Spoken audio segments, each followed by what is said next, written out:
proof of personhood, but it's not without having some serious controversy. So the founder of OpenAI, the current CEO of ChatGPT, Sam Altman, he co-founded this other blockchain company that's called Tools for Humanity. The project that they're launching is called Worldcoin. And what they're trying to solve is what's called proof of personhood. But it's not without having some controversy all over Twitter and a lot of the news articles. And so I'll give you some background on what it is. And then I would love to hear your thoughts on what you actually think of the project. All right, let's go. Take it away.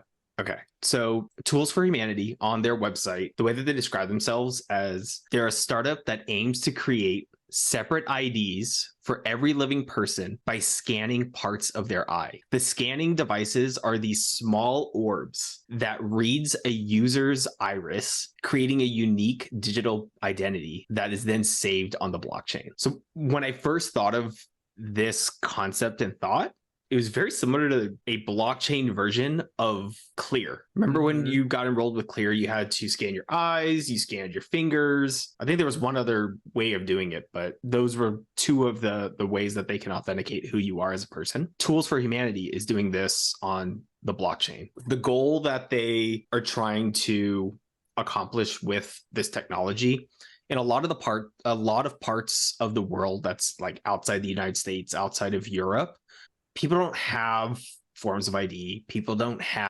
passports. The ability to authenticate who a person is a little bit harder than it is here in the United States, for example. So that was the area that they targeted first, I think for two reasons. One, it's a larger need.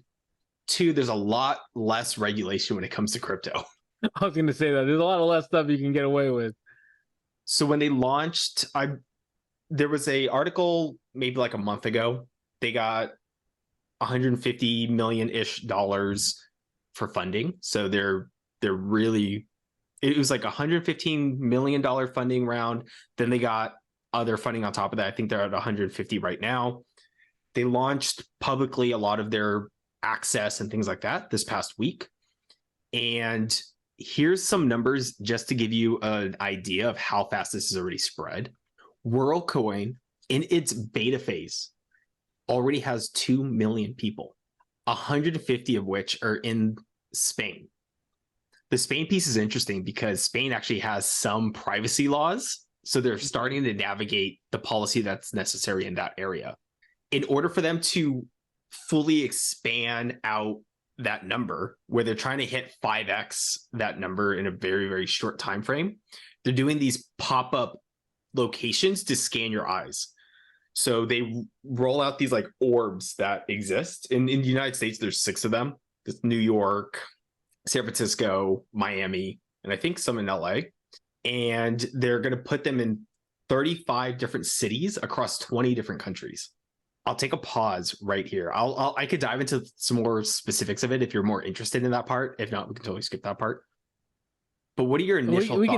We can dig into it, but I don't know. I think of a certain level of Minority Report for some reason.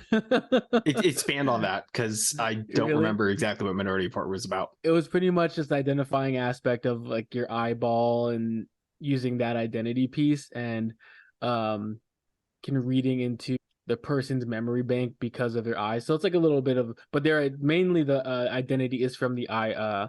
Is when you walk into somewhere that can be identified through your eyes. Isn't there also a Black Mirror episode that does something similar? Yeah, it does. Okay. Okay. Before I actually think about it, so when you buy the coin, though, what is you have to buy the coin to get access to start creating your eyeball ID, your personification ID in a sense? So the onboarding works. You download the World app. They're calling it the World app. You go to one of these orbs. You scan your eye, and then they'll link the unique identifier from the blockchain to your app. And so wherever you have that app ID, that is now tied to you as a person. The coin piece, so when you scan your eye, you could be gifted Worldcoin. And there's a couple of other ways where there's rewards with the coin. So if you, let's say, facilitate one of these orbs to scan people, you could get a commission for scanning people on their behalf. There's a couple of other ways that they're leveraging the coin, but if you're maybe trying to use the coin from a stock perspective, I'm sure there's people that are buying it on some exchange, and as people are starting to use it and the price goes up, they're just going to arbitrage the price on the stock side. But I think the Worldcoin piece right now is used more as a transactional currency within the ecosystem. Oh, okay. Oh, dude, it sounds cool. Mm-hmm. It just sounds so scary only because the blockchain's it's decentralized and more public. So what's the security measures of everyone seeing it? I know you can have identifying number, no one really knows who you are, but it's still decentralized, right? Correct me if I'm wrong with my blockchain technology. Everyone could see it, kind of work through it. Am I going crazy? That's how I understand crypto from Bitcoin or something like that. Or is it completely different? Your concern is very much right in line with a lot of the stuff that was happening online right after it got announced. They built it on top of Ethereum, and the founder of Ethereum, Vitalik, actually don't know his full name right now, but he posted this really long blog about everything that's a potential risk with the protocol. And from a privacy standpoint, what ended up happening pretty quick is there's a black market for IDs right now.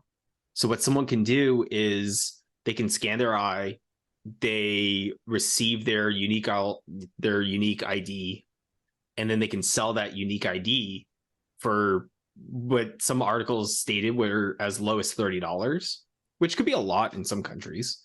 And so another person can then have the identification of someone else and use that for whatever areas they're using Worldcoin for that authentication. I feel like there would be a lot more fraud with that, even though it's an iris type of, I don't know.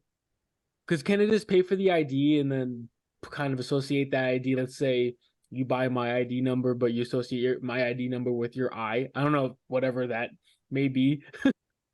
I think the concept, so I looked into it a little bit, and I'm sure there's so much complexity when it comes to a lot of this technology.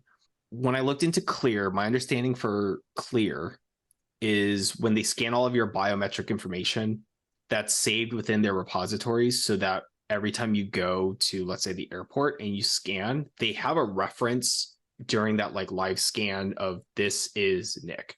So it's not anonymized at all in their systems.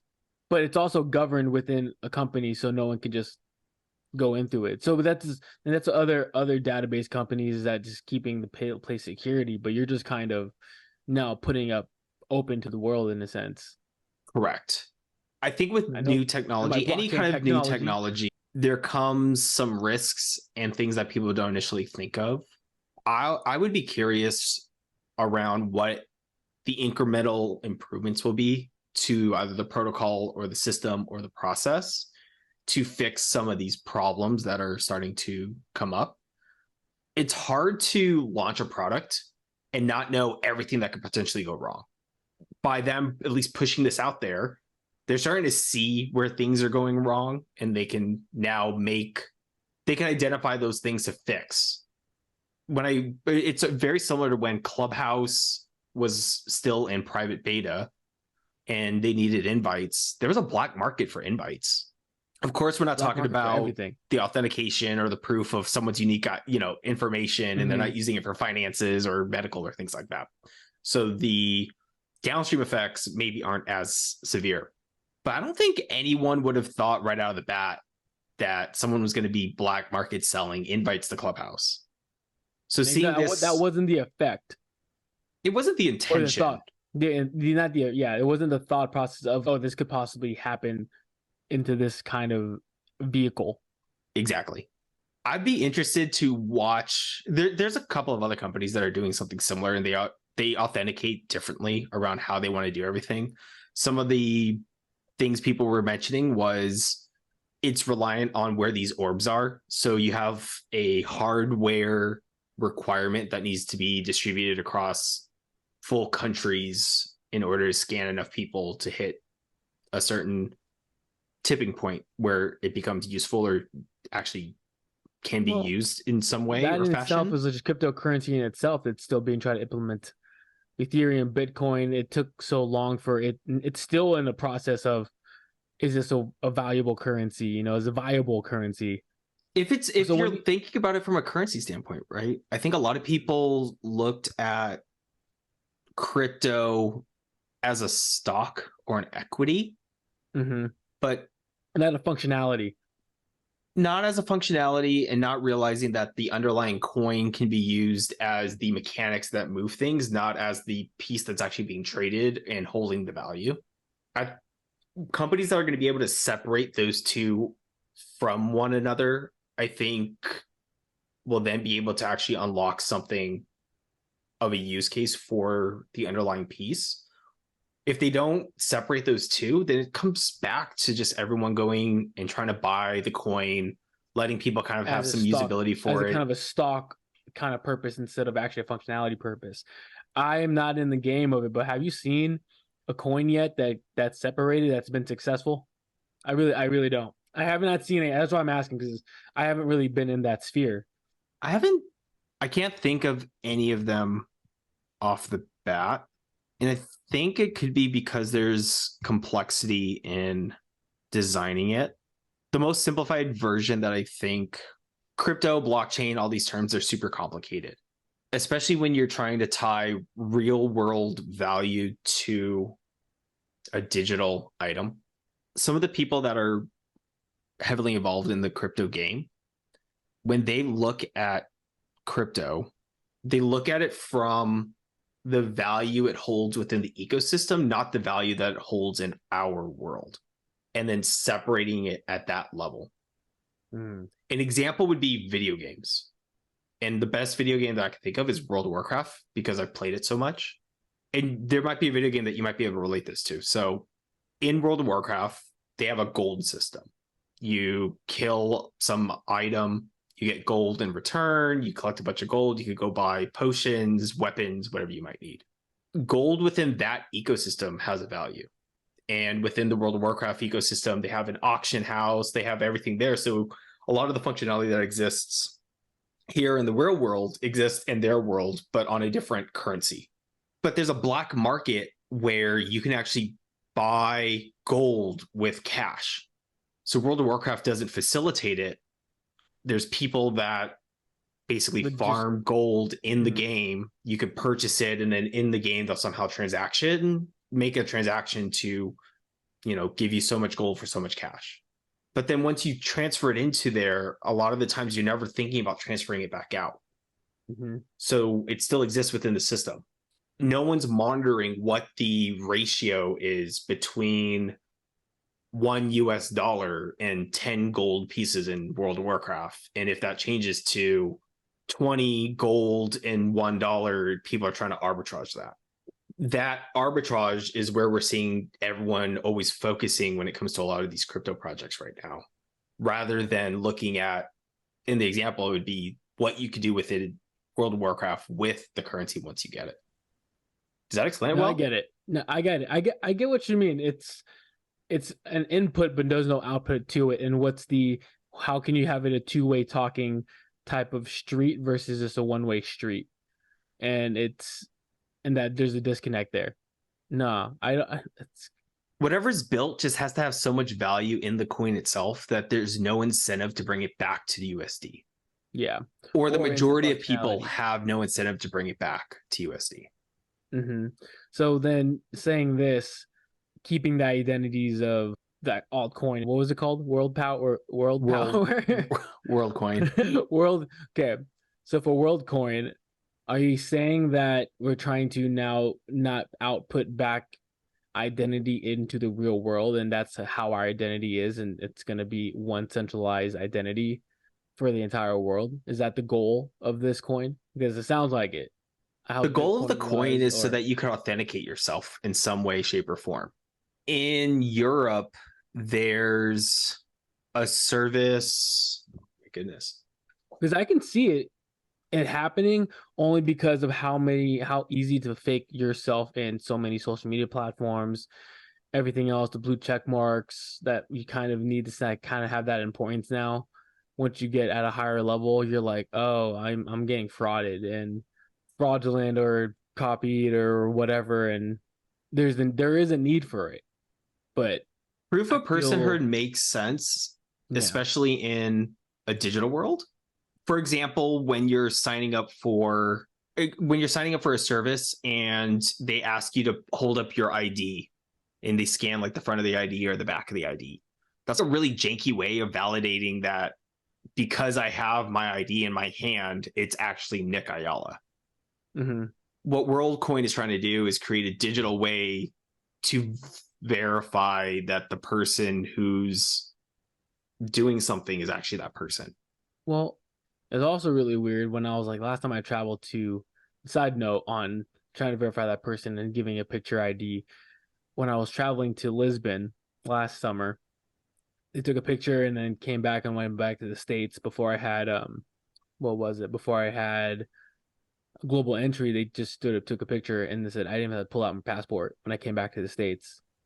And the same kind of concept, but now it's kind of being housed in your country's database, which also still can get exposed or corrupted or stolen. But yeah, I just know where my data is going. I feel like in my mind as a safety aspect, I still know where my data will be into the government database versus the decentralized database where it's not even it is monitored to a certain point.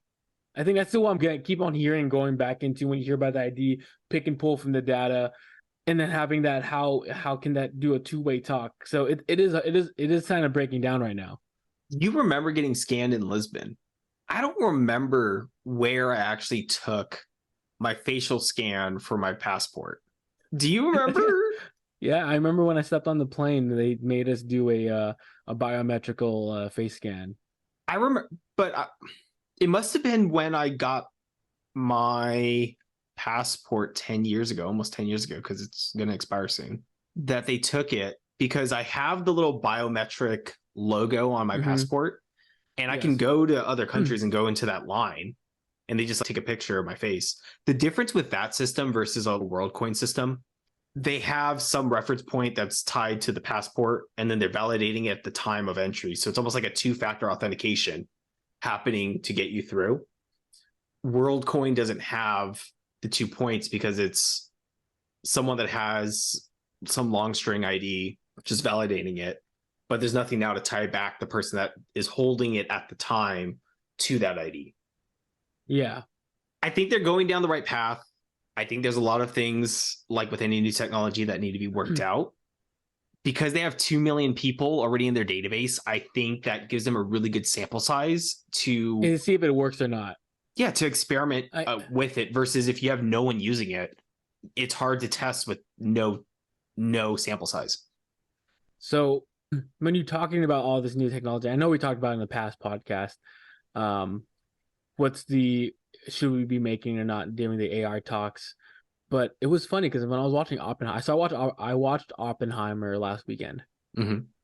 And then me and my girlfriend were breaking it down. It's like, I can't believe they would make this, and then at the end of the day, sometimes they're scientists. They just wanted to make it, and the after effects they never really thought about until after the first test, or after halfway through. Some of the scientists were trying to figure out like this is dangerous, Wait, give me a you quick know. spiel. What is Oppenheimer about? What were they So building? Oppenheimer is the guy who built the first atomic bomb. Okay.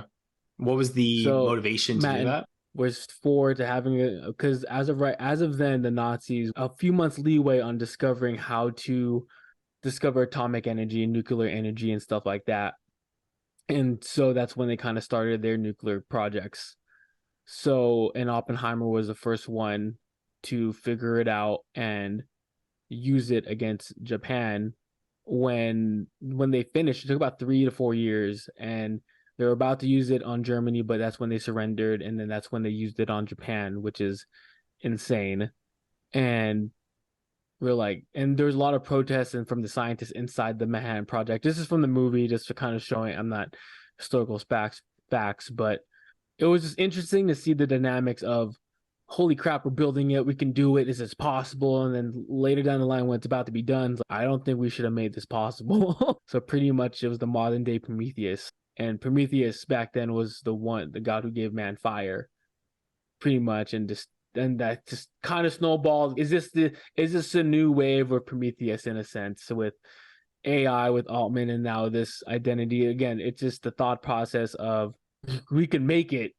Damn. And it's always a funny thought. It's just crazy because you just didn't know. You just never knew. And you're just kind of building it and seeing if it works. And you want to make it work and crap. And I'm circling back topics because we did talk about this in the past episodes, but it was just very interesting because I just saw it in a movie and you're like, I can't believe they really would think about this. And they're like, well, you don't. You just want to get it done and you want to prove you can build it. It's hard to know anytime you create anything what the other side of the coin could be. Mm-hmm. You could go at it with the best of intentions, but there's always going to be someone that will look at it from the worst of intentions. Oh, yeah. Because as of right now, like what for Worldcoin, you can go to Africa and just you can just see it. You just not, I don't think there's an identifier system, the government. I was with a bro who was trying to open up a business over there with another Tanzanian, and it was the government system was so long. There's no defined structure. It was so chaotic. The mailing system was like, when I was on the bus, that's how people would drop off mail from villages. They would just give it to the bus driver, hoping it'll get there. And I was like, that's it? Like, you just hope it gets there? It's like, yeah, we don't have really a mail person. So you kind of give it on the bus, and the bus will take it and be nice and take it to where it has to go. I'm like, is that how it really goes? I'm like, damn, that's pretty, like, in this world, in the first world was archaic in my thought. I was like, wow, that's I don't even have this developed. It is crazy. And this is what it means of not having that much of development in just other countries. So having something where people are making that it makes their life easier is pretty dope in their eyes. But then you're thinking about, this is great, then what are the consequences after it really happens? You never know. So that's how I'm viewing Worldcoin right now, is that other countries are in need of it, not like the more developed countries. But what does that mean now for the other countries that are using it now might get there's a possibility of abuse in a sense. The jury's still out on the downstream effects. Yeah, it's and we being won't built know. with the best of intentions, and only time will tell whether or not these privacy concerns, any kind of loopholes that are found, how fast it could be triaged and resolved to where it's like a viable infrastructure technology for society, or ends up kind of fading off and being replaced by some other technology that comes up in the future.